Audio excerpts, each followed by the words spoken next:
Hello, thank you for joining me. This week, there was some interesting discussions with a variety of clients in talking about their perspective on looking back to their horse education and whether it was through lessons or clinics or training and working with a trainer and their horse and realizing how what their initial concept of what taking horse lessons or riding lessons or horsemanship lessons or whatever it may be was and where they were initially and where it has evolved to nowadays or in their time and experiences of working with me.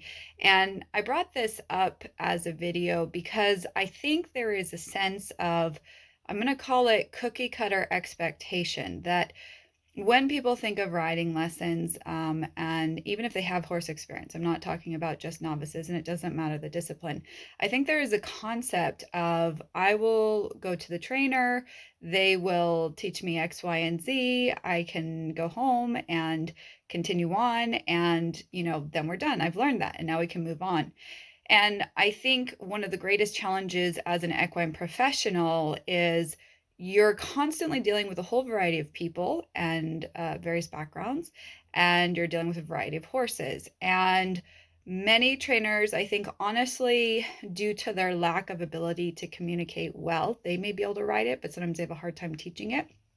And also, often, unfortunately, their lack of perspective and exposure in understanding how to help the human as much as they might be able to help the horse, that they will present information in the same way. And it's kind of like with the horses and the training programs that I've talked about in the past, how it's kind of like often a one size fits all.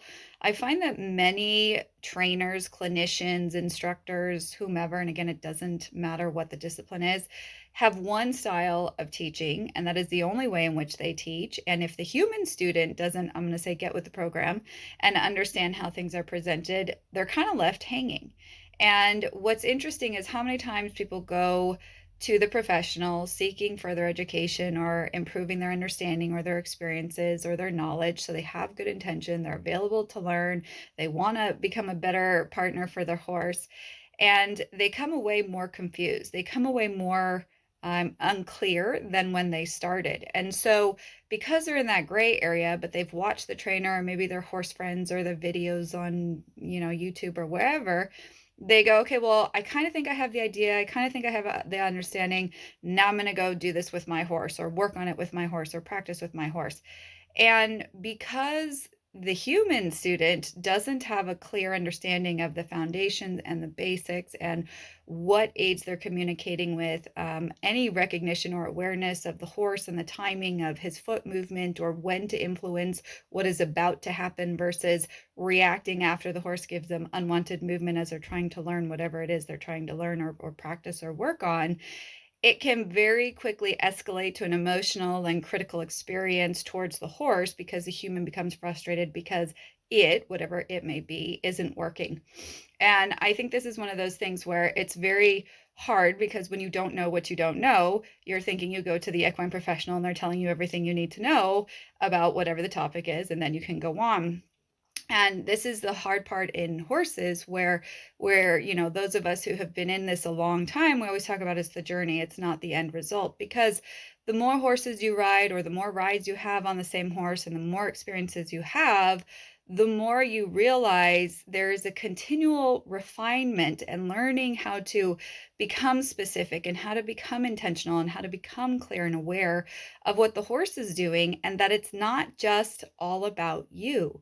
And yet, initially, when people go for riding lessons, let's say at the very beginning, maybe they don't even have their own horse, it is all focused on themselves. There's no consideration of helping the horse. And unfortunately, many professionals don't even discuss any consideration of helping the horse. It's all about rider training, and the mechanics of it.